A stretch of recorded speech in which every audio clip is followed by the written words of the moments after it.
Il y a quelque chose que j'ai compris avec le temps, que le diable n'est pas puissant, mais c'est l'homme qui rend le diable puissant. Vous devez savoir que toutes les fois où le diable a besoin de faire quelque chose dans votre vie, le diable ne l'impose pas, mais le diable te propose. C'est pour cela, il y aura un jour, si tu dis à Dieu que c'est le diable qui m'a poussé, Dieu te dira non, ce n'est pas le diable, c'est toi. Parce que avant que le diable t'amène à faire du mal, il va te proposer. Et est-ce que tu ne peux pas faire? C'est pour cela, quand le diable est venu conseiller Adam et Ève, le diable ne les a pas imposé de manger les fruits. Le diable les a simplement parlé. Dans d'autres termes, le diable les a proposés. Et toutes les fois où nous tombons dans les pièges de l'ennemi, c'est que nous avons accepté la proposition du diable et nous l'avons disposé. Dans d'autres termes, on peut dire que l'homme, non, que Dieu propose, mais c'est l'homme qui dispose. Et dans d'autres termes, on peut aussi dire que le diable propose, mais c'est l'homme qui fait quoi? Qui dispose. Tu peux être là, le diable te propose la belle-sœur qui est à côté de toi, ou celle que tu as laissée dans votre réel. Le diable te dit, est-ce que tu peux pas sortir avec? Tu peux pas sortir avec elle. Mais le diable te parle à l'oreille, mais le diable ne va pas te toucher par la main et te dire, allons-y, tu vas sortir avec cette sœur. Le diable va te parler. Et après, c'est à toi maintenant de disposer ce que le diable va dire. Est-ce que quelqu'un m'entend très bien? C'est que des moments, tu dois savoir que à chaque fois que le diable veut agir dans votre vie, le diable va commencer d'abord par te proposer. Je vais prier pour toi ce soir. Il y a de cela quelques temps, par la grâce de Dieu,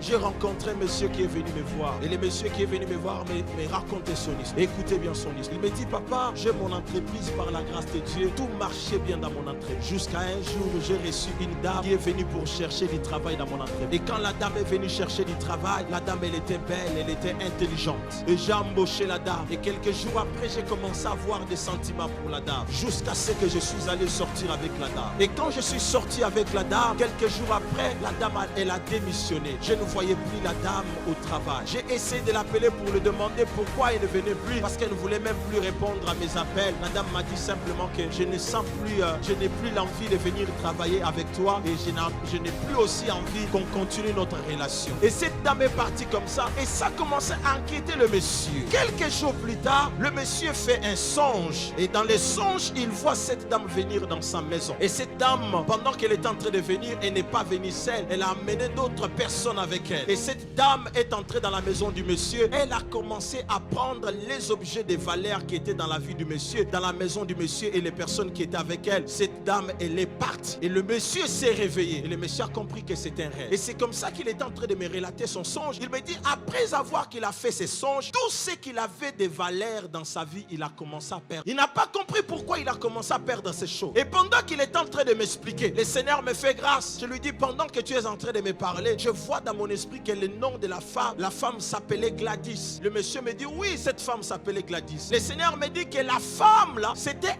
un envoyé du diable qu'on avait envoyé dans la vie de ce monsieur pour venir lui voler les choses de valeur qu'il avait en lui. Mais comment on a volé les choses que le monsieur avait dans sa vie? On l'a volé à travers les rapports sexuels. Écoutez-moi très bien. Qui combat l'accent, qui combat l'élévation, qui combat la stabilité de l'élévation, le sexe.